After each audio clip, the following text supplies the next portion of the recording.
Assalamualaikum warahmatullahi wabarakatuh. Kembali lagi di channel YouTube Wisnu Aribo Proponegoro. Kali ini kita bicara tentang pembelajaran sistem audit, sistem informasi. Pada pertemuan kelima kali ini kita membahas tentang perancangan sistem audit. Tahapan perancangan audit. Tahapan perancangan audit terdiri dari 6, yang itu subjek audit, sasaran audit, rencana pre-audit, prosedur audit dan langkah-langkah pengumpulan bukti audit. Kelima, prosedur dan untuk evaluasi. Keenam, pelaporan hasil audit. Dalam tahapan audit SI, dalam melaksanakan proses audit teknologi sistem informasi, meliputi tahapan-tahapan sebagai berikut. Yang pertama, planning, testing, dan evaluasi kontrol, reporting, dan follow-up. Elemen risiko, ancaman dan kerentanan proses atau aset termasuk file risiko dalam informasi. Ini elemen dari informasi, elemen risiko. Dampak terhadap aset berdasarkan ancaman dan kerentanannya. Dampak apa saja yang harus dilihat dari aspek tersebut, risiko tentunya. Probabilitas ancaman, kombinasi kemungkinan dan frekuensi kejadian. Jadi kita harus bisa mengambil probabilitasnya antara ancaman tersebut, antara kombinasi kemungkinan dan frekuensi kejadian. Jadi apabila kejadian itu sering terjadi tapi kecil, tapi berdampak sangat besar, itu ya kita harus mengambil langkah-langkah perbaikan atau langkah-langkah penghentian dari sebuah sistem aplikasi. Kalau itu kecil tapi sering tapi kecil dan tidak berdampak besar terhadap ancaman, ya apakah bisa diteruskan, apakah tidak, itulah yang akan diambil di dalam risiko.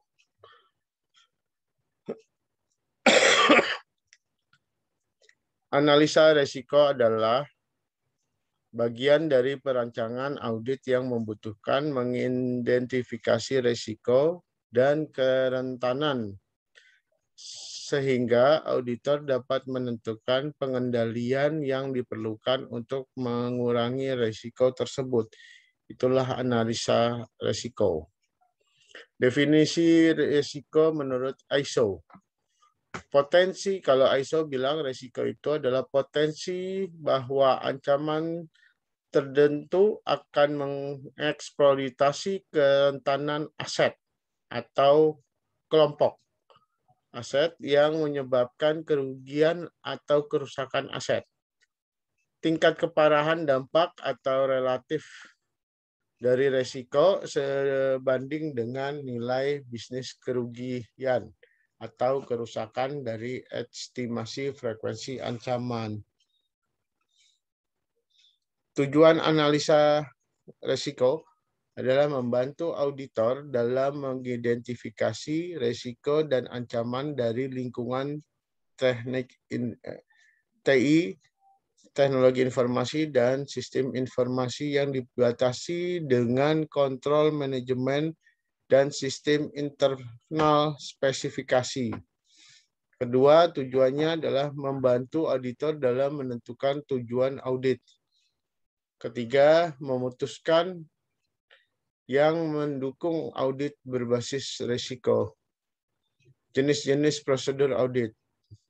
Prosedur audit antara lain, pertama, prosedur untuk memahami berbagai jenis pengendalian. Kita harus paham dulu apa aja prosedur pengendaliannya.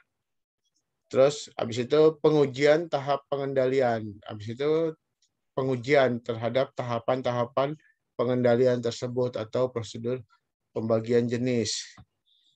Pengujian subtain terhadap transaksi. Jadi sub transaksi yang ini diuji. Setelah itu substantif terhadap saldo-saldo. Terus prosedur pengujian analisa. Itu adalah jenis-jenis prosedur audit. Control self-assessment atau CSA. CSA dapat diidentifikasikan sebagai metodologi yang digunakan untuk meninjau tujuan bisnis utama, resiko yang melibatkan dalam mencapai tujuan bisnis, dan pengawasan internal untuk mengelola resiko bisnis dalam formal proses kolaboratif yang didokumentasikan. Manajemen dan atau tim kerja secara substantif terlibat dalam penilaian dan menentukan efektivitas pengendalian yang ada. Sistem audit, spesialis audit sistem informasi. Spesialis audit sistem informasi, kegiatan audit di sistem informasi hendaknya dilakukan oleh seorang spesialis audit sistem informasi.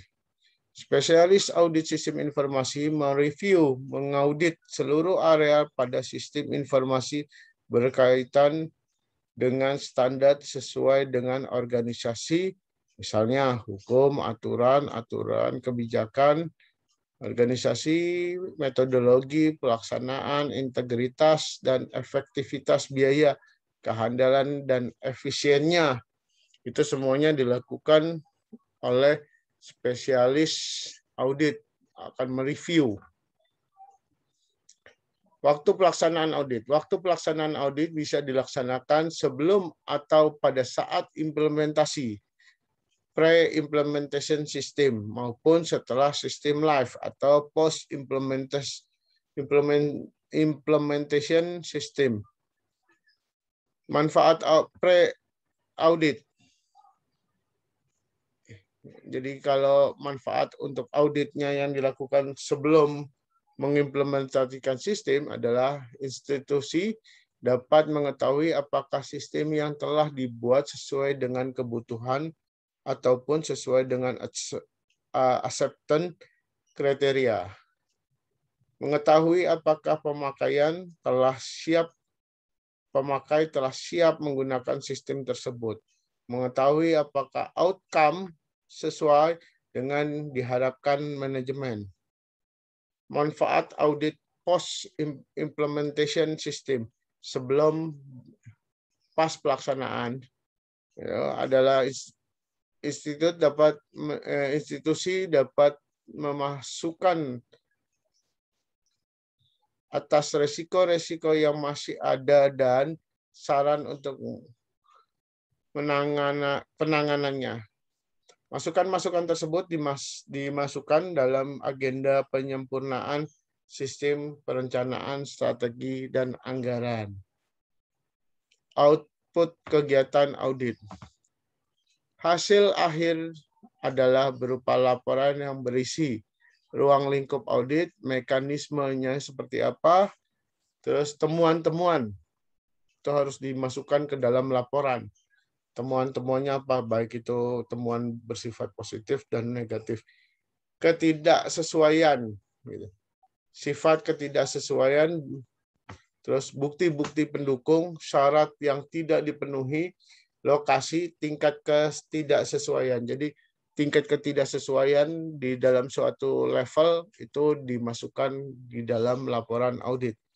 Serta kesimpulan, artinya atau tingkat kesesuaian kriteria audit, efektivitas implementasi, pemeliharaan, dan pengembangan sistem manajemen atau rekomendasi.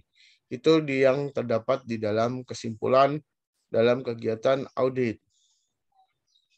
Keterampilan yang dibutuhkan oleh spesialis audit SI adalah audit skill, generic knowledge, specific knowledge. Jadi dia butuh pengetahuan yang luas dan butuh juga spesifikasi yang khusus, pengetahuan yang bersifat khusus.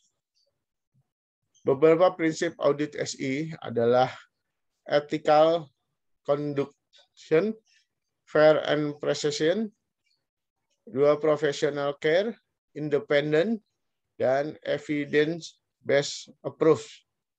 Itu yang dibutuhkan. Demikian untuk pertemuan kelima kali ini dalam mata kuliah Audit Sistem Informasi. Jangan lupa like and subscribe YouTube saya, Wisnu Haribowo Prabanegara. Wabillahi taufiq wa hidayah. Wassalamualaikum warahmatullahi wabarakatuh.